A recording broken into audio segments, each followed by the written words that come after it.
दोस्तों नमस्कार आदाब। मैं आपका दोस्त तकमील अहमद बदिन टांडा यूट्यूब चैनल में आपका स्वागत करता हूं। जैसा कि आप सभी जानते हैं 2022 आ चुका है और पूरे भारत में 5 राज्यों में चुनाव होना है विधानसभा का। उसी के संदर्भ में उत्तर प्रदेश में भी चुनाव होने हैं और प्रक्रिया इसकी शुरू हो चुकी है।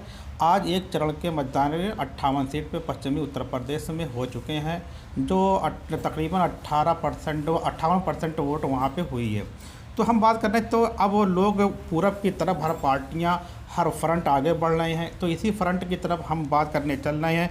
अंसारी डेमोक्रेटिक फ्रंट के संयोजक जनाब इकबाल अहमद साहब, जो गोरखपुर से ये इनका संबंध है। तो सर आपके हिसाब से आप एक फ्रंट चला रहे हैं, तो 2022 का चुनाव जो इस बार का चुनाव और चुनाव से पूरे तरीके से डिफरेंट दिखाई पड़ रहा है, तो आपके लिहाज से क्या लगता है कि जो क्षेत्रीय पार्टियों का इसमें अस्तित्व कितना बचा हुआ है? क्योंकि जब से बीजेपी आई है तो क्षेत्रीय पार्टियों का अस्तित्व समाप्त हो रहा था, लेकिन बंगाल के चुनाव के बाद क्षेत्रीय पार्टियां अपने अस्तित्व को बचाने की कोशिश कर रही हैं। तो अब आपके लिहाज से क्या होगा 2022 में? देखिए, आपका बहुत शुक्रिया कि आपने जो है हमको इस लायक समझा कि आपने हमसे जो है बात की। क्षेत्रीय पार्टी की बात अगर जहाँ तक की जाए तो 2017 के अंदर आपने देखा होगा कि बड़ी से बड़ी पार्टियां ढेर हो गई, चाहे वो समाजवादी पार्टी रही हो, चाहे बहुजन समाज पार्टी रही हो, या दीगर कोई भी पार्टियां रही हो। इससे ये पता चलता है कि समाजवादी विचारधारा के लोग इस प्रदेश में कम रहते हैं, अवसरवादी लोग ज़्यादा रहते हैं। और इससे बुरा कैसे क्या हो सकता है कि एक पार्टी 300 से ज़्यादा विधायक जीतने के बाद 50 के आंकड़े पे पहुंच जाए, तो अब इससे कम परफॉर्मेंस क्या होगा।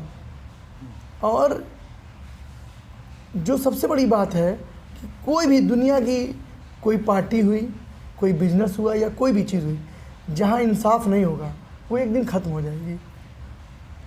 जैसे समाजवादी पार्टी हो या बहुजन समाज पार्टी हो या जो भी छोटे छोटे दल हैं, ये हिंदू में तो इंसाफ की बात करते हैं, मगर जब मुसलमानों की बात आती है तो मुसलमानों में भी पिछड़े समाज की लोग हैं। मंडल कमीशन एक ऐसा मामला है जिसमें जितना हक हिंदुओं का है उतना ही हक मुसलमानों का भी है, जो पिछड़े मुसलमान हैं। अब होता क्या है कि नौकरियों में जो हुकूमत में रहता है वो अपने लोगों को भर देता है, तो नाइंसाफ़ी हो रही है हमारे साथ। टिकट बंटवारे में निषाद के नाम पर टिकट बांटा जाता है, कुर्मी के नाम पे टिकट बांटा जाता है, लोधी के नाम पे बांटा जाता है, कश्यप के नाम पे बांटा जाता है। और सबसे बड़ी जो समस्या है कि हमको मुसलमान के नाम पर बांटा जाता है, कि मुसलमान के नाम पे टिकट बांटा जाता है। और हमारे हिस्से में 1-2% टिकट आते हैं और 98% टिकट उन लोगों के पास चला जाता है जिनकी आबादी पूरे प्रदेश में 4 से 5% है। तो 2022 के चुनाव में अगर बात किया जाए, आपके फ्रंट के अकॉर्डिंग बात किया जाए कि अंसारी डेमोक्रेटिक फ्रंट के बारे में, तो 2022 में अंसारी को मतलब कि हर पार्टियों ने बहुत अंसारी का मतलब कहीं पे इनकी जो एक रहनुमाई दिखाई नहीं पड़ रही है। मैंने ये देखा है कि बहुत जगह पढ़ा है, कभी मतलब ये कभी सामने नहीं दिखते हैं, हमेशा वोट करने वाले होते हैं। लेकिन आप एक फ्रंट चला रहे हैं, क्या आप जब से फ्रंट चला रहे हैं उसके बाद ये कि आपके इस फ्रंट के ज़रिए कितनी बेदारी पैदा हुई है?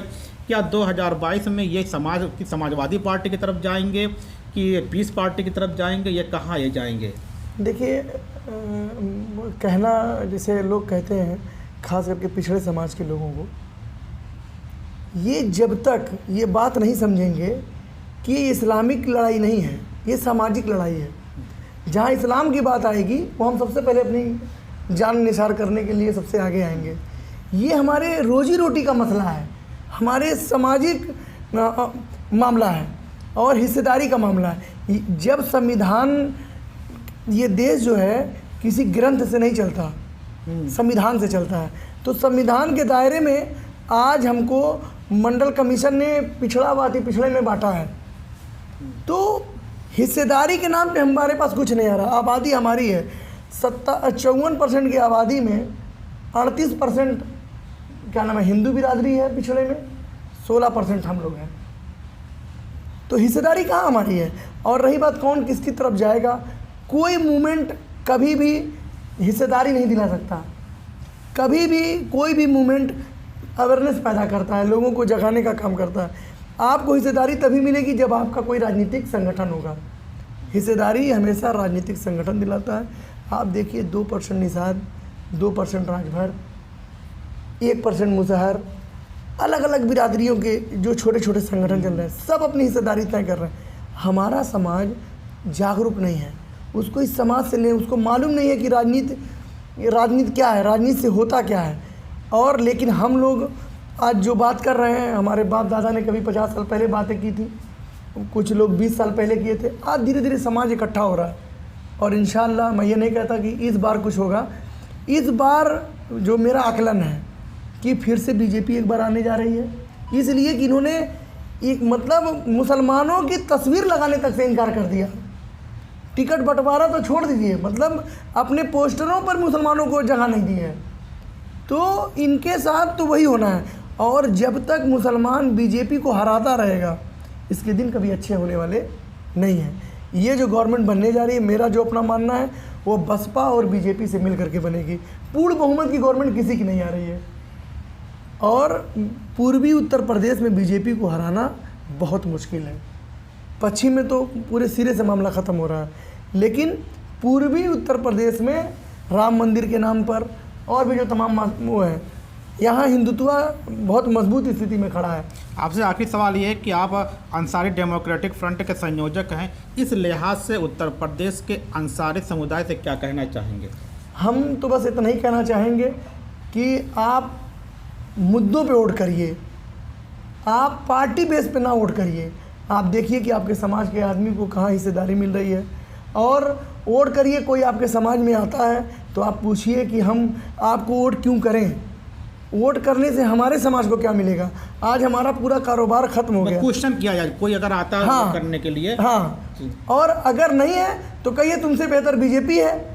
जब तक हम सपा बसपा और बीजेपी से डर करके वोट करते रहेंगे, तब तक हमारा समाधान या हमारी समस्याओं का हल होने वाला नहीं है।